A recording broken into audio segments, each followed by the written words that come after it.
Good afternoon, ladies and gentlemen. Shalom. I'm David Mensa, Israeli government spokesman.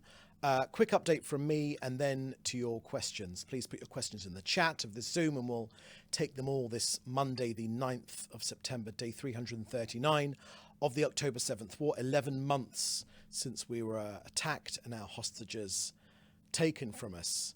To start with today, allow me to share with you some of the latest official figures from the Israeli government. In Israel's north, almost 63,500 Israelis are displaced from their homes. They come from 74 towns, cities and villages. Incessant Hezbollah rocket fire, Hezbollah UAV seeking to terrorize our citizens in the north. That includes almost 16,000 children displaced from their homes and schools. Just imagine the disruption caused to their education as these kids return to school after the summer break. Israel will continue to respond with force to aggression by Hezbollah. We will use all means necessary to restore security to our northern border and safely return our citizens to their homes. This is not a sustainable reality. Next, the Prime Minister spoke about yesterday's abhorrent terrorist attack at the Allenby Bridge, one of Israel's border crossings with Jordan. 3 of our citizens were murdered.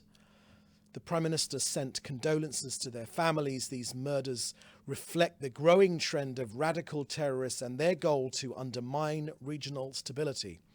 The Prime Minister said that Israel is surrounded by Iran's murderous ideology and their axis of evil.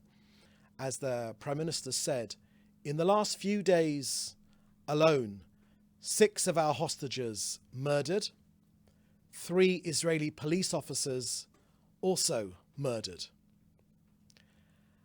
As with all incidences of Jew hatred in history, these murderers are equal opportunity haters. They do not differentiate between us.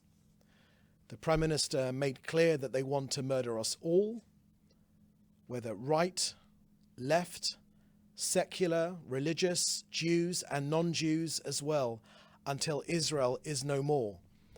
Now, the Prime Minister's praised the armed forces of this country, their spirit of heroism, our soldiers, our police officers, the men and women of our security forces, the supreme sacrifice of our fallen heroes, and the stamina and resilience of our people. The Prime Minister said that when Israel stands together, our enemies cannot overcome us.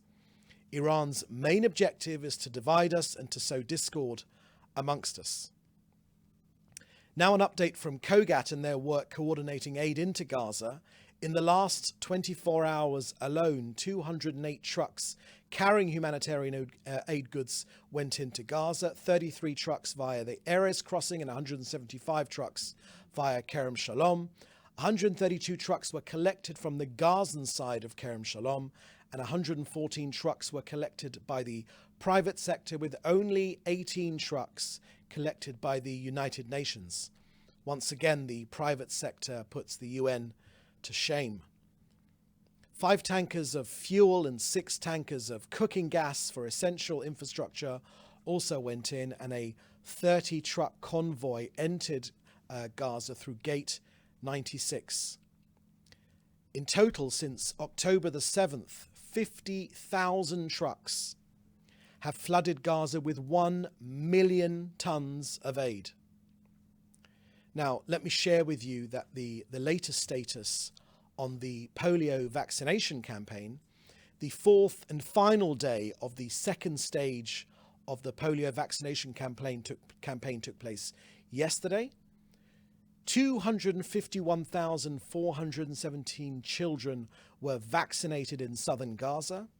440,451 children were vaccinated in total. Let me repeat that. 440,451 children were vaccinated in total in this part of the campaign. The next stage of the campaign will take place in northern Gaza and will begin tomorrow, Tuesday. Israel will continue working with our partners in the World Health Organization and UNICEF for this humanitarian medical response. So that's the end of our briefing here today. We'll now take your questions, which you should put in the chat, together with your news outlet. First question here I can see is from Dan Williams at Bloomberg.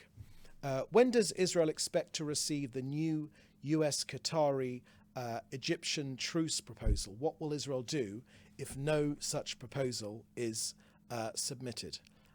Thank you for that question, Dan. Well, let me share with you our current views on the deal as we know it right now. Look, Israel is committed to and continues to do everything in our power to bring back all of our 101 hostages who are still being cruelly held by Hamas in captivity, the living and the deceased alike.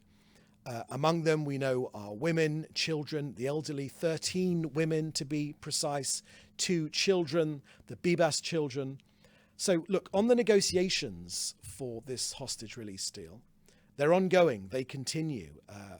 The reason we're doing them is to try and create this framework agreement based upon the principles presented by the United States in May in a manner that will enable the return of all of our hostages while achieving the other goals of this war. We appreciate the efforts by the US and the other mediators to dissuade Hamas from its refusal.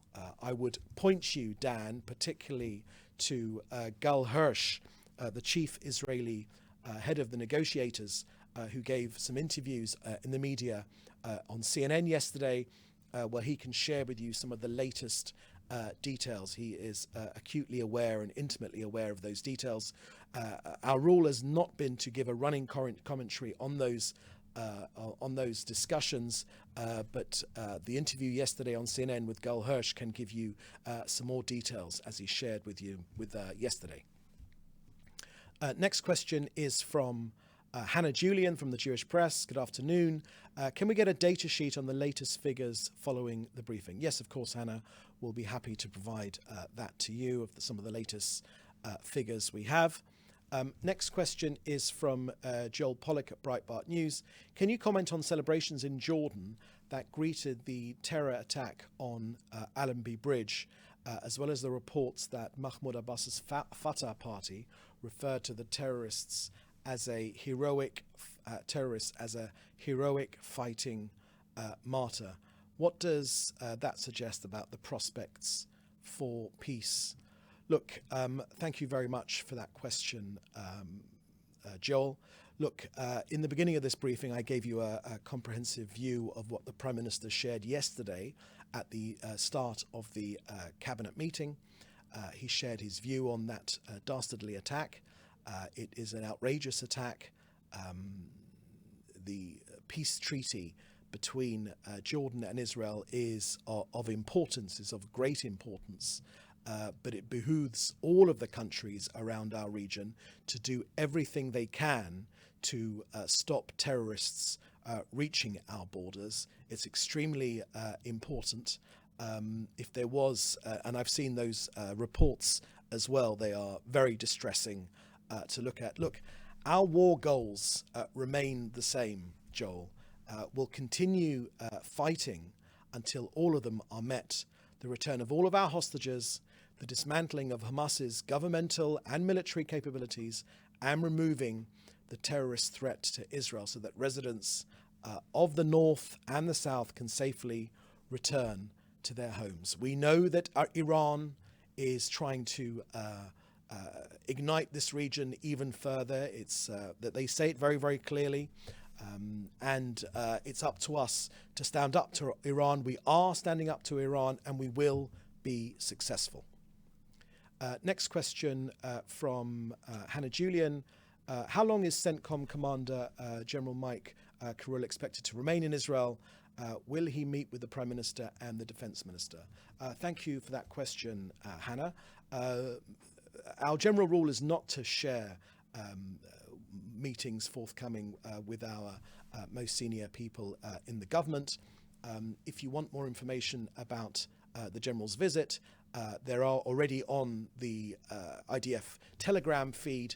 You can see pictures and video of him being briefed of the cooperation between our troops and US troops in defending our north, in sharing with General Kurilla precisely what's happening in the north and precisely the threat that we're facing from Iran and Hezbollah. There is some more information there, but for any more information, you should direct your questions to the IDF. Next question here is from Fred Ager. It's a question it's a political question. Benny Gantz says military focus should shift from Gaza to Lebanon. We're late on this. Benny Gantz also says that securing a hostage deal, release deal should not be a priority, arguing that Iran and its proxies are the real issue. Why is the current government not launching a ground offensive against Hezbollah? Thank you for that question, Fred. Look, on the north, the situation in the north, let me share with you. I obviously won't go into political discussions going on amongst members of Knesset in this family. That's certainly not my role. But let me share with you what's going on in the north. We are using all means necessary to restore security on our northern border and to safely return our citizens to their homes. And we will continue to do that. The Prime Minister has made that extremely clear, to respond with force, as we have been, to the unprovoked aggressions of Hezbollah, which since October 2023 last year, they've launched thousands of rockets against Israel, our sovereign territory, UAVs from Lebanese territory. We've made absolutely clear that the state of Lebanon and Hezbollah and the Hezbollah terrorist organization, which operates under the guidance of Iran, are fully responsible for this escalation of the security situation in our north. The Prime Minister has made it very clear, and the government as well, that it's in violation of international law and UN Security Council resolutions 1559 and 1701. This is not a sustainable reality. Israel will defend itself, and our people will return to their homes. Next question here is from Fred Ager regarding a deficit. Israel's fiscal deficit reached 8.3% of GDP in August, and government expenditure. Thanks for that question, Fred. You're asking about some of these expenditure figures. I recommend you put them to the Finance Ministry, who can share with you some of those details. This is not the forum to discuss that. I don't have the Finance Ministry will be able to answer those questions more comprehensively. And another question here from Fred Ager, which is the Palestinian Authority is circulating a draft resolution asking the United Nations General Assembly to urge Israel to withdraw from Judea and Samaria and remove some 500,000 Israeli citizens living in the territory within 6 months. What's your comment regarding such a draft resolution? Thank you for that question. Look, let me share with you, as you've mentioned Judea and Samaria, let me share with you some of the latest information we have about Judea and Samaria, also known as the West Bank. Fred, as you know, we were taken by surprise on October 7th by the invasion of October 7th. The Prime Minister has made absolutely clear that we will not be surprised again, which is why that the Prime Minister and the government have been operating decisively to ensure that the reality that existed prior to these murderous and horrific attacks by the Hamas terrorists on October 7th will never repeat themselves. Our policy is extremely clear. There'll be no safe place for terrorists, no safe sanctuary, no places where they can feel safe, where they are in control. And as such, the army has undertaken operations in the last 10 days or so to thwart this terrorist activity in Samaria. The IDF and security forces have been operating in the Hebron region, and in the other towns in Samaria like Tulkarem and Jenin and other places from which these murderous attacks have been launched.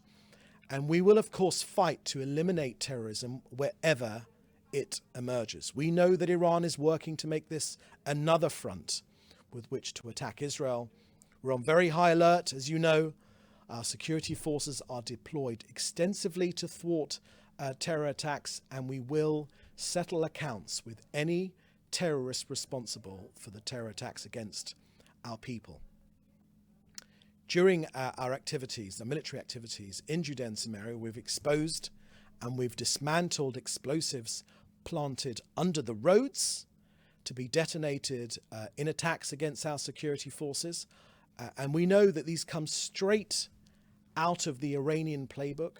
They come straight out of the Iranian playbook, these IEDs, which were also deployed against coalition forces in Iraq and Afghanistan, as the IDF has made clear. Again, during these activities, we've confiscated weapons, we've exposed and dismantled explosives that were planted underneath these roads in the area. Look, we were taken by surprise on October 7th, but we will not be surprised again. We will ensure that the reality that existed prior to the murderous invasion by Hamas on October 7th will never be repeated again. Our policy is extremely clear. There'll be no safe place, no places of sanctuary for terrorists. These targeted operations that have already taken place in Jenin, in Tulkarm and elsewhere in Samaria will thwart the next terrorist invasion of our towns, villages and cities. It is precisely from these places, in Tulkarm and other places, that these murderous attacks have been launched. Be in no doubt, we know that Iran and their proxies in Judea and Samaria will try and face the IDF, but they will be eliminated.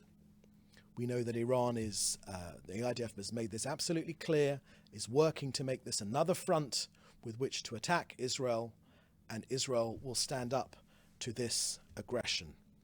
Now, this is known as disputed territory. There is a 3,000-year link to this land in Judea and Samaria. Jews are from Judea, needless to say. We do, of course, wish to live in peace with all of our neighbors here, including the Palestinians living in Judea and Samaria, but it cannot be used as another ISIS state right on our border, in the heart of our country. We will not accept that. No other country would accept creating a jihadist Islamist state right inside our country, and Israel is no different. We will defend ourselves. We will always put our hand out to peace where there is a genuine demand, genuine willingness to make peace with us. But to create a ISIS-style state within our borders, that is simply not acceptable. Prime Minister has made that absolutely clear, and the government's position is very straight on that, and there has overwhelming majority of Israel's people behind that policy as well. Next question is from Jim Williams at Zenga International News Service. Point of clarification, CENTCOM officials meet only with IDF counterparts. They do not meet with political leaders. That's the job of the State Department officials who would take information given to them by CENTCOM. Thank you for that question, for that clarification, Jim. That's very helpful. Again, for more information on the CENTCOM visit, you can see photos and videos and some of the details of what they've been discussing with their IDF counterparts on the IDF Telegram channel. That's been all put up there. Okay, that looks like the last question here. So with that, thank you for joining us. The next briefing will be tomorrow at the same time. There's another question here. Last question from Leo Soroka at the Washington Post. Can you elaborate on the status of Egi's body and whether it will be handed to over to US or Turkish authorities? Thank you for that question, Leo. I haven't got any information on that. I can recommend the IDF perhaps to provide some more information on that. I haven't seen any further information on that particular issue. Good, that is the last question. So thank you for joining us. The next briefing will be tomorrow at 3:30 Jerusalem time. And in the meantime, do please stay safe and see you next time. Thank you. Bye-bye.